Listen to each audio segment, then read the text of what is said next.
أعوذ بالله من الشيطان الرجيم.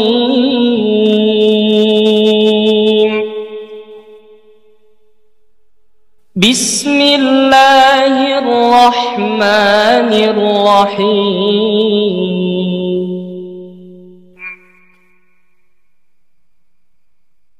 قل سيروا في الأرض ثم انظروا كيف كان عاقبة المكذبين.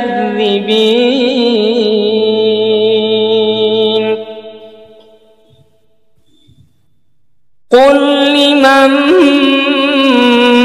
ما في السماوات والأرض قل لله كتب على نفسه الرحمة ليجمعنكم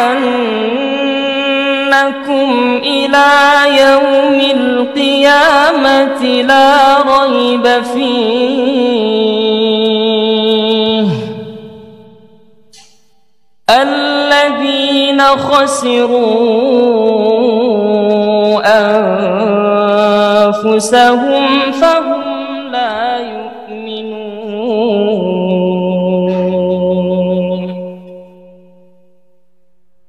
وله ما سكن في الليل والنهار وهو السميع العليم.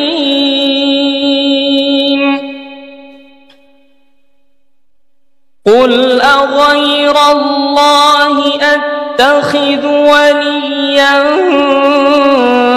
فاطر السماوات والأرض وهو يطعم ولا يطعم. قل إني أمرت أن أكون أول من أسلم ولا تكونن من المشركين.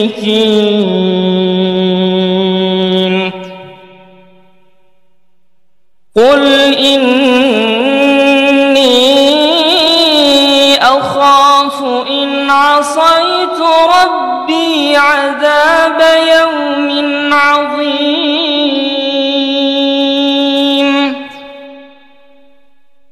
من يصرف عنه يومئذ فقد رحمه وذلك الفوز المبين. وإن يمسسك الله بضر فلا كاشف له إلا هو وإن يمسسك بخير فهو على كل شيء قدير.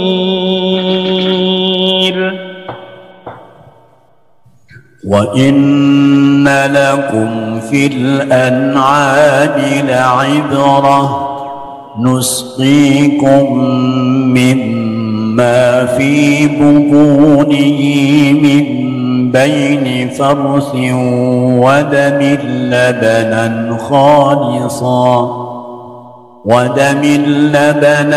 خالصا سائغا للشاربين.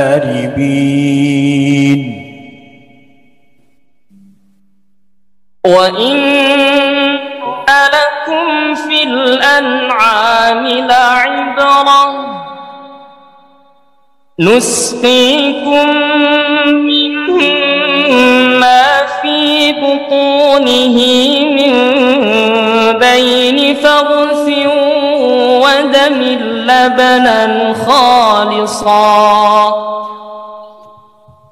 من بين فرث ودم لبنا لبنا خالصا سائغا للشاربين ومن ثمرات النخيل والأعناب تتخذون منه سكرا ورزقا حسنا إن في ذلك لآية لقوم يعقلون وأوحى ربك إلى النحل أن اتخذي من الجبال بيوتا ومن الشجر ومما يعرشون ثم كلي من كل الثمرات فاسلكي سبل ربك ذللا يخرج من بطونها شراب مختلف ألوانه فيه شفاء للناس إن في ذلك لآية لقوم يتفكرون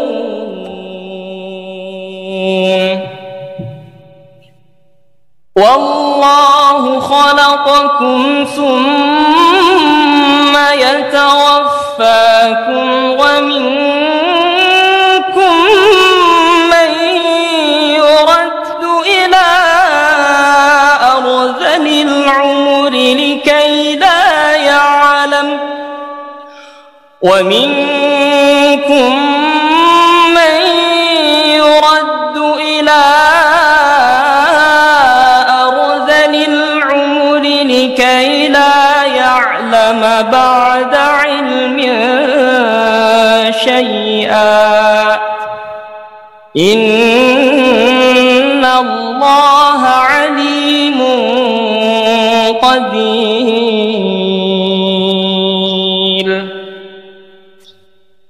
والله فضل بعضكم على بعض في الرزق فما الذين فضلوا براد رزقهم على ما ملكت أيمانهم فهم فيه سواء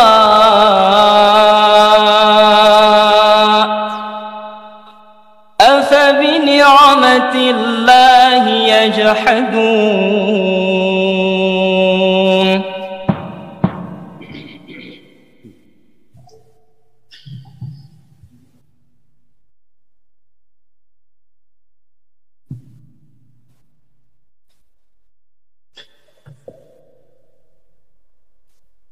ومن يكسب إثما فإنما يكسبه على نفسه وكان الله عليما حكيما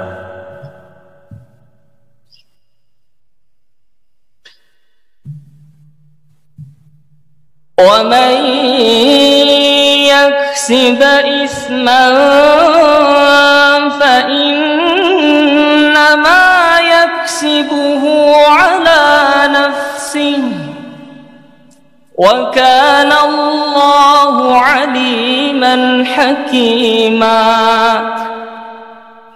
ولولا فضل الله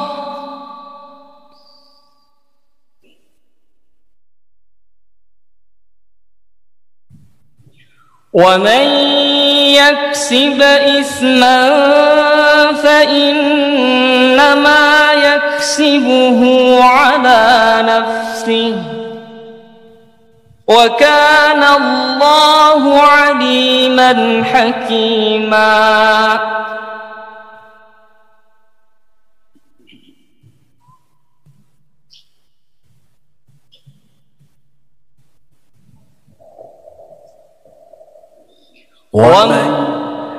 ومن يكسب خطيئة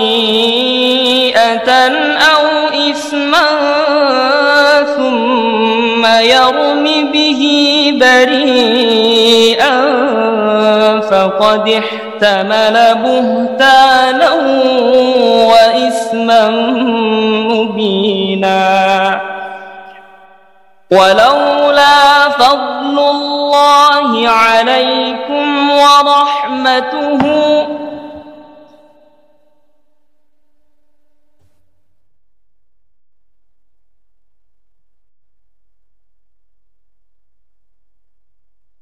ولولا فضل الله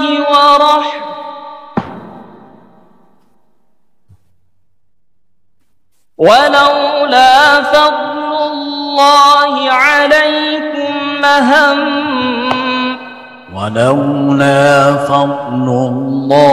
عليك ورحمته لهم الطائفة ولولا فضل الله عليك ورحمته لهم طائفة منهم أن يضلوك وما يضلون إلا أنفسهم وما يضرونك من شيء وأنزل الله عليك الكتاب والحكمة وعلمك ما لم تكن تعلم وكان فضل الله عليك عظيما.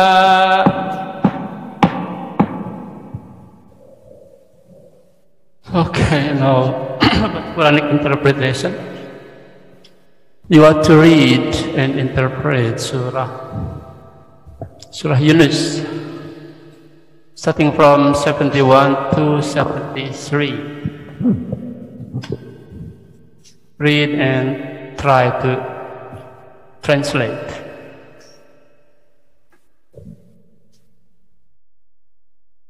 أعوذ بالله من الشيطان الرجيم. واتل عليهم نبأ نوح إذ قال لقومه يا قوم إن كان كبر عليكم مقامي وتذكيري بآيات الله فعلى الله توكلت فأجمعوا أمركم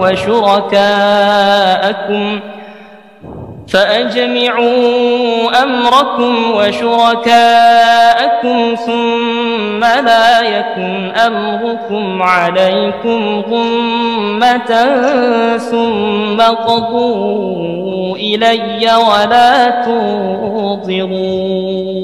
Immediately translate, please. وَاتْلُ عَلَيْهِمْ نَبَأَ نُوحٍ. So recite upon them the information or the story of Nuh.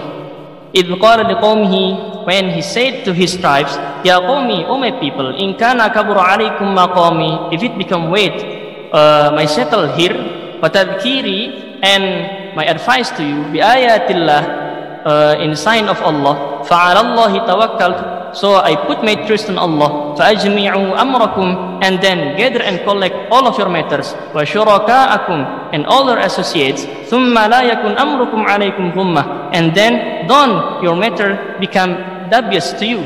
ثُمَّ قْضُوا إِلَيَّ, and then execute that to me. وَلَا تُنْظِرُونَ, and don't you wait. فَإِن تَوَلَّيْتُمْ, so if you turn away, فَمَا سَأَلْتُكُمْ مِنْ أَجْرٍ, so I don't need or I don't ask any reward from you. إِنْ أَجْرِيَ إِلَّا عَلَى اللَّهِ, My reward is only from Allah. Wa umirtu an akuna minal muslimin, and I have been commanded to be a Muslim. It is who submit himself to Allah subhanahu wa ta'ala. Fakadzabuhu, and then they are denying him. Fanajjaynahu, so we saved him. Wa man ma'ah, and whom with him, fil fulki, in the ark. Wa ja'alnahum, and we make them khala'if, as the changers or the leaders that came after. Wa aghraqna alladhina kadzabu bi ayatina, and then we sunk the people who deny our signs. Fanzur, so look and see, kaifa kana aqibatul munzirin,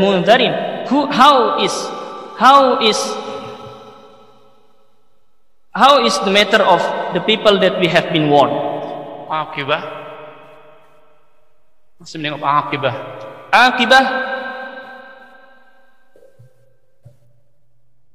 Aqibah is the matter or the condition of the people that have been warned. Another word, one word. Another word, we can say it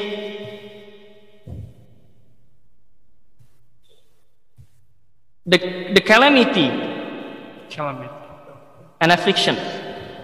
Okay, just keep the interpretation, please, as wide as you can, starting from relation, or maybe you involve also the background. Yes, please.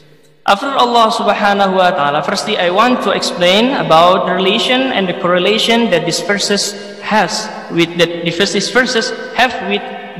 verses before. That the verses before this verse is all talking, firstly, commonly in Surah Yunus, it is explaining about the signs of Allah subhanahu wa ta'ala, that is the one God.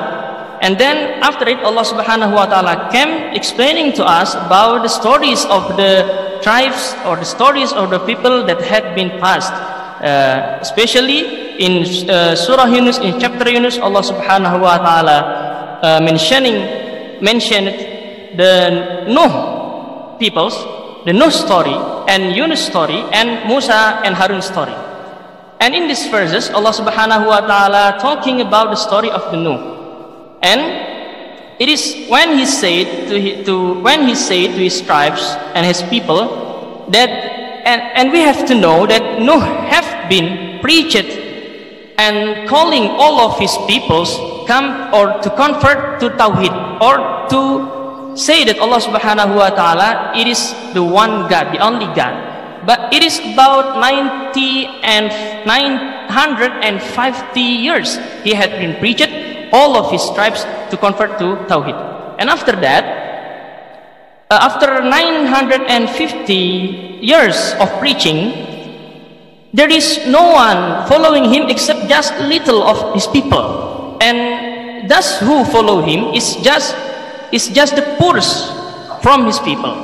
And then after that, so in this verse, he's a little bit disappointed about his preaching.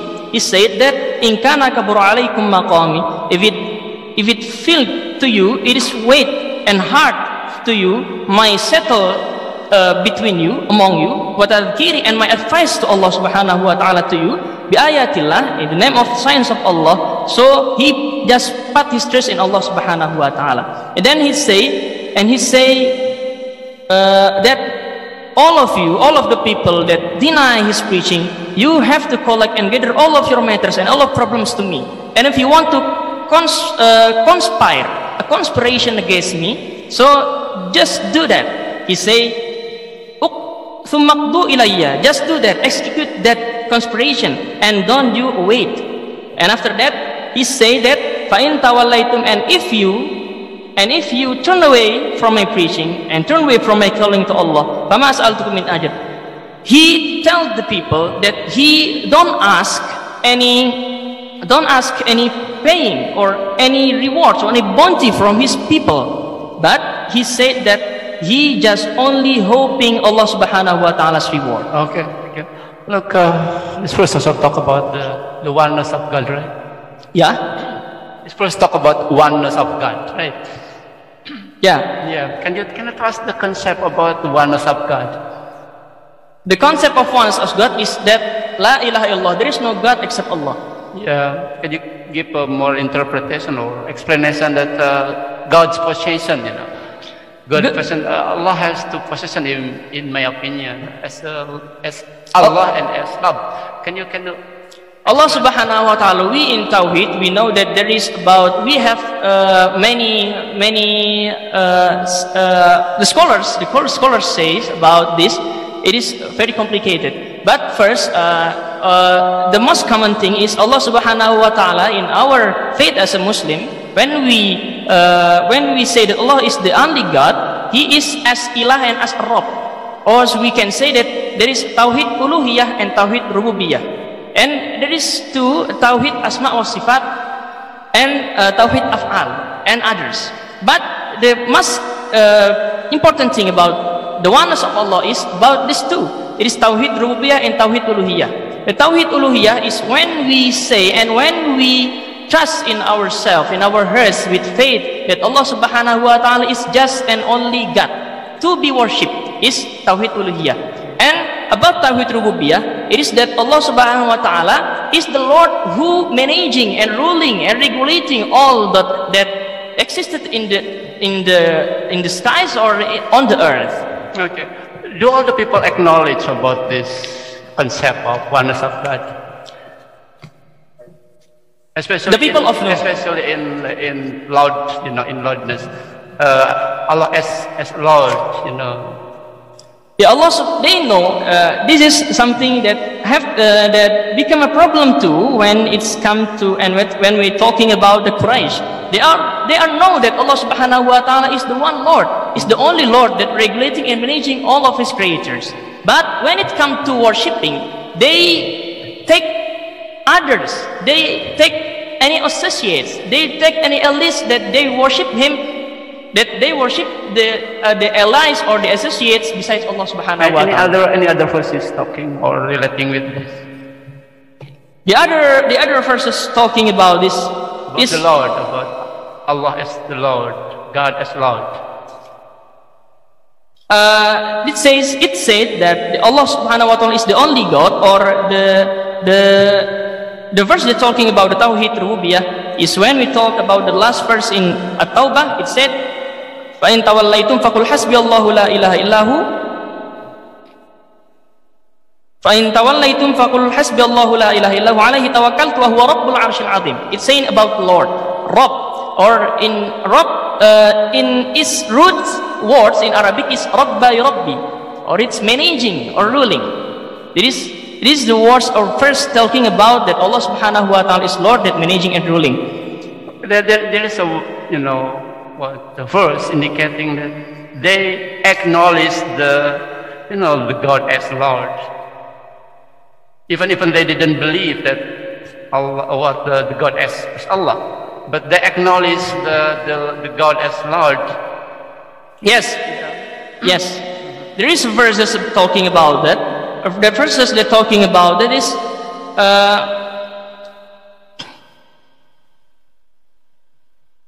when Allah subhanahu wa ta'ala, this is any more interpretation that Allah subhanahu wa ta'ala in the verses before, that Allah explaining that He is the one Lord, He is the one Lord. The people of Quraysh especially know, the people of Makkah know that Allah subhanahu wa ta'ala is the only Lord, but then they make analyze that it is in such as idols to be His allies and associates in worshipping.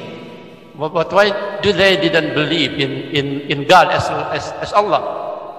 They didn't believe in God as Allah because they think with the low ratio grade is that they think that God is have to exist or it have to be seen in front of their eyes. But Allah subhanahu wa ta'ala is al-ghaib, or we can't see Him.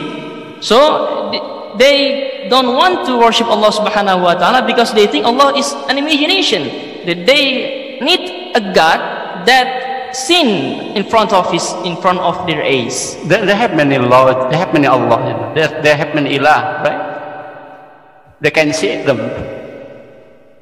Right? Yeah, because of that, they take an idols, some of idols, they make many idols to be associates of Allah. Okay. I can take the lesson from these verses. After interpreting and after reciting these verses, I can take some benefits and some conclusions. And there are first that